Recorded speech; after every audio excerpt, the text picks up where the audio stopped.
Welcome to episode 7, my breakdown of my favorite scene from this episode of My Mister. And as you know, it's getting harder and harder. If you've watched this drama before, you know how difficult this will be for me.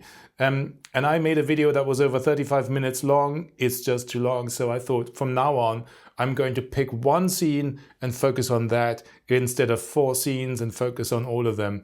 And the video turns into a whole episode by itself.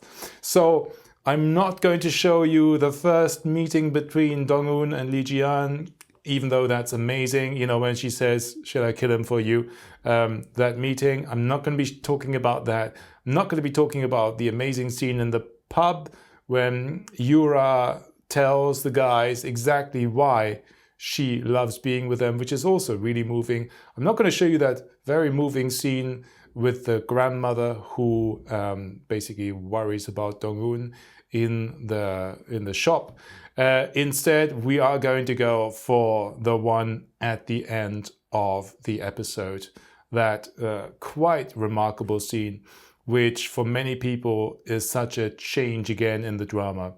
Because, wow, the two of them laugh with each other for the first time. So that's what's happening here. But before we go into that scene, I want to briefly just give you the run-in to this scene, because it's also quite remarkable. Because right before this scene, Ji-An has taken the step, really quite risky step, to basically confront Dong Hoon's wife and show her or let her listen to the recording of her, you know, of the CEO talking about her in a negative way, in order to get her to come back or to break off this relationship, in order to somehow get back to Dong Hoon, which is quite remarkable when you realize how she's starting to feel about him as well, putting herself in a real risky situation because she doesn't know whether the wife will explain to the CEO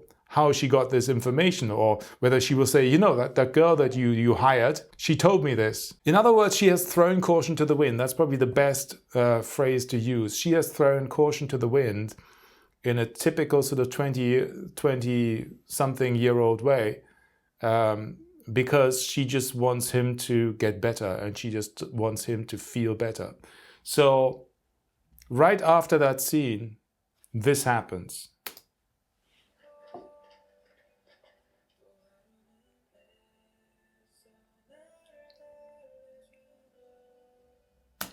He's sitting there all by himself, looking lonely, frankly, and like he's missing somebody. I wonder who.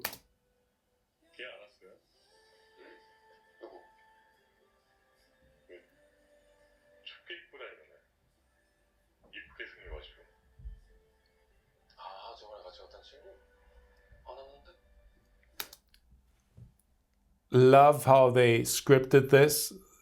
The pretty looking girl, it just gives exactly enough of the moment for her heart to skip a beat and think,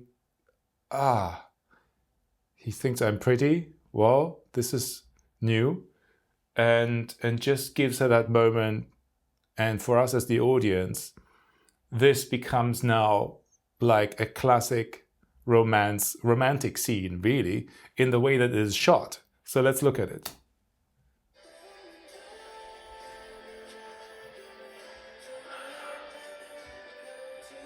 And of course, he's following.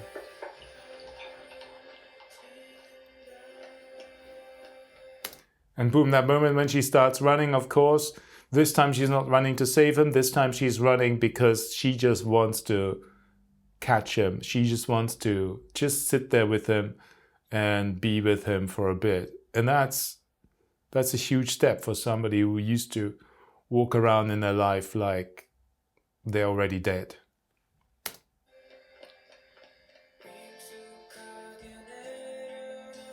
Classic romantic scene now, isn't it, at this stage? He turns around, still thinking about her and why he's there by himself.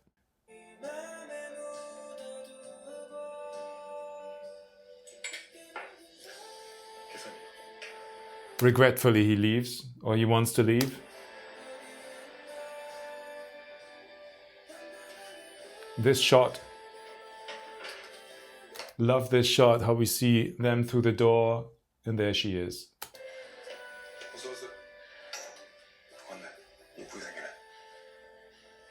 I love how the restaurant owner picks up the words, which is a great way of linking the script together.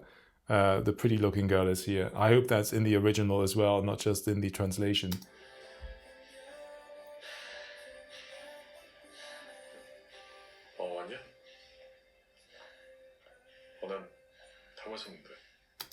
And they have this moment, and this feels like a classic romantic drama moment, right?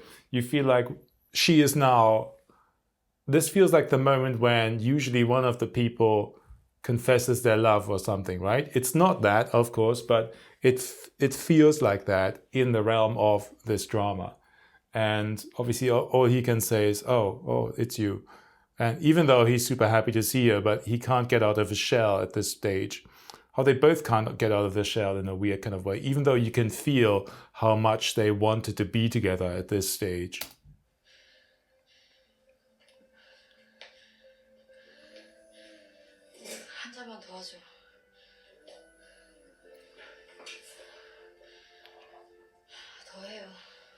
Love how she plays that. It's just like, join me for one more drink. Like, she's talking to her boss here right now, but you can tell from how she plays this and how she speaks, she knows he's going to sit down with her. Stop this nonsense, sit down, come on. It feels like that. And she's out of breath and she's like, no, you will sit down with me right now. Do it.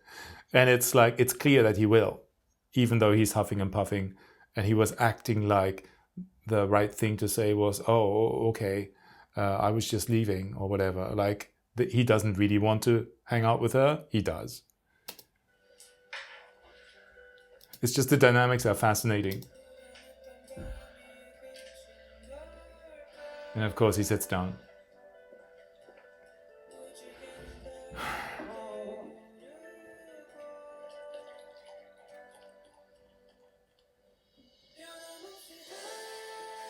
And it's like she's processing what she's just heard. Like she's clearly reading a lot into it.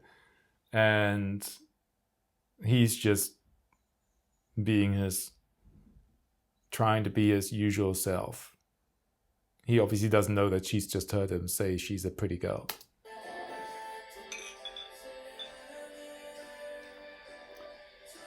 So, drinking first. I love how they always drink or eat in silence at first. In the previous scene as well, where they're together, you can literally see them eat for like 45 seconds. And it works because the actors are thinking about what they can say to each other when there's so much stuff being unsaid.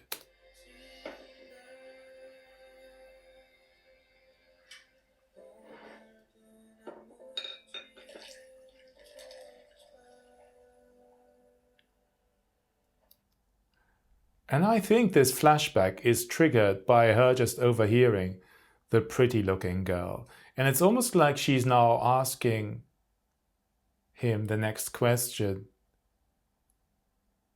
It's almost like she wants to find out whether he just thought she was pretty. And I don't know whether that would almost be a strike against him in her mind. You know, it's like she's trying to still maybe on some level figure out whether he just thought she was cute or something. Or whether she just really wants to know. What do you think? 오래 간다. 박동원 부장이 장난을 뽑은 건 줄 알았는데.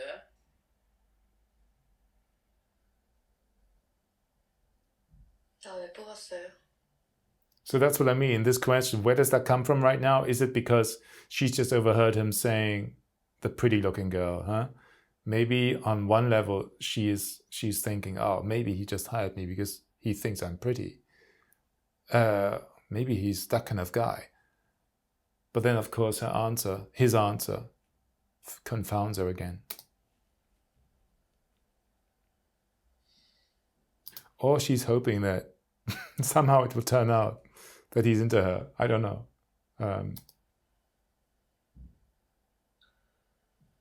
달리기. 매력 있어 보였어. 100m 몇 초인데? 몰라요. 기억 안 나요. This is so sad. She can't even remember. I love the tone here again. It's just the right tone for this to linger the scene. He's sort of putting on this slightly detached, relaxed vibe when clearly he's also really happy that she's there. But that's just the default way. She's depressed and saying depressed things, and he's depressed and saying slightly, laid back things. 근데 그게 무슨 특기래? Or moralizing. The next words she says are some of the saddest in the whole drama. They always make me cry. Hopefully not this time. 달릴 때는 내가 없어져요.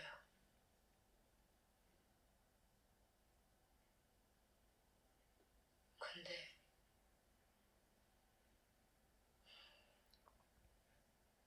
그게 진짜 나 같아요.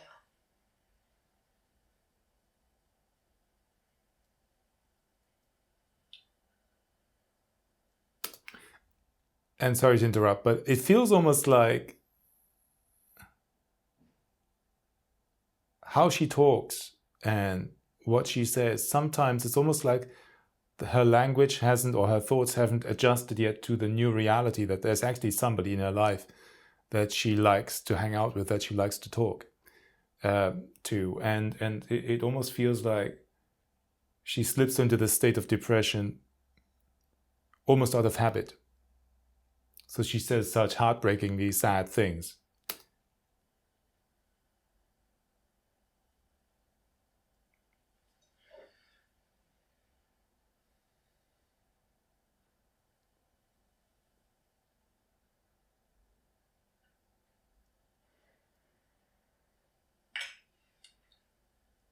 행복하자.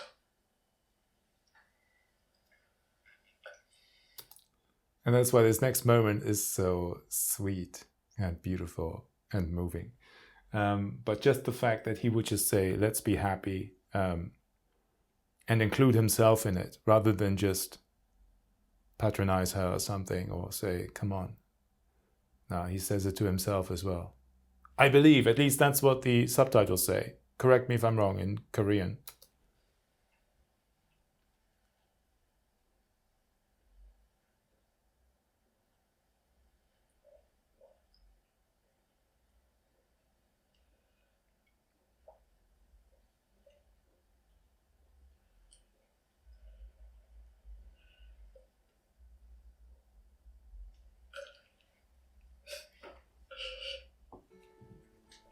Oh, I know we know what's going to happen at the next moment, of course.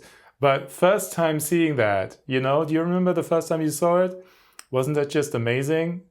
For them to actually have like a little giggle, like two normal people with normal happy thoughts who have a little glass of beer together. I mean, but it's such a massive moment in the drama, literally in episode 7, that she actually has a natural little giggle about something like a normal person, and him as well, actually, and they're having it together for the first time after all their depressed conversations.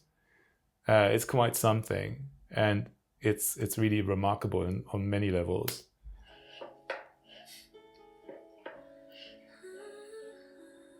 And this is the best bit with it. He's looking in from the outside, and I don't know how they managed this or how he managed this, but all of a sudden, in this shot, he looks like a jilted lover. He looks sensitive and almost in shock and left out in the cold.